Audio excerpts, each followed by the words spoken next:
অঞ্চলৰ যিখিনি মানুহ ক্ষতিগ্ৰস্ত হৈছে সকলোকে এওঁলোকে পইচা দিব লাগিব মিনিমাম 1 লাখ টকাকে প্ৰতি ঘৰত দিব লাগিব কাৰণ ইয়াৰ গুণদামী বহুত হৈ গ'ল শিৱসাগৰত ই তেল চুৰহে আছিলে আজি 10 বছৰ নে 15 বছৰ আগত এইবোৰ পইচা চব তেল চুৰি পইচা এটা তেল চুৰৰ তলত শিৱসাগৰ নাথাকে ই এটা তেল চুৰটোৰ তলত শিৱসাগৰ নাথাকে শিৱসাগৰ খিলঞ্জীয়া জনগণ তেল চুৰৰ তলত নাথাকে তেল চুৰে গোটেই হিষ্ট্ৰী মোক সোধক না মই কৈ দিম হা আৰু সেইকাৰণে এই তেল চুৰটোৰ বিৰুদ্ধে আন্দোলন এতিয়া নিয়মতে পুলিচ আহিব নালাগিছিলে পুলিচে তেল চুৰটোক ধৰি আনি আমাৰ আগত সাজি কৰিব লাগিছিলে গতাই বাৰু দিব নোৱাৰে কিন্তু তেল চুৰটোক পুলিচে ধৰি আনিব লাগিছিলে হা চুৰৰ পইচা থাকিলেও আজিকালি ৰজা হৈছে আৰু সেইকাৰণে এইবিলাক নহ'ব এতিয়া ইহঁতৰ মানুহ ওলাই আহিব লাগিব ONGC কোনো একশ্যন লোৱা নাই তেওঁৰ বিৰুদ্ধে ল'ব লাগিব নহ'লে ONGC বন্ধ কৰি দিয়ক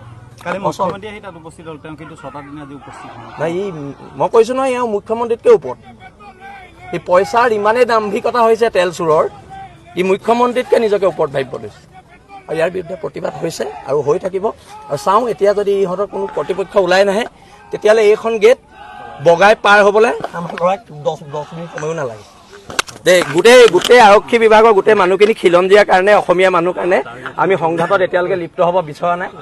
আৰু যদি এওঁলোকৰ মানুহ ওলাই নাহে তেতিয়াহ'লে এখন সংঘাত হ'ব আৰু আমাৰ ল'ৰা জেললৈ যাবলৈ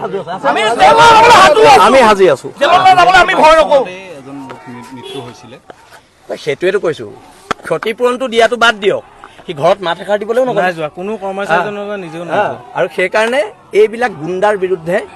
এইবিলাক তেল চুৰৰ বিৰুদ্ধে আন্দোলন চলি থাকিব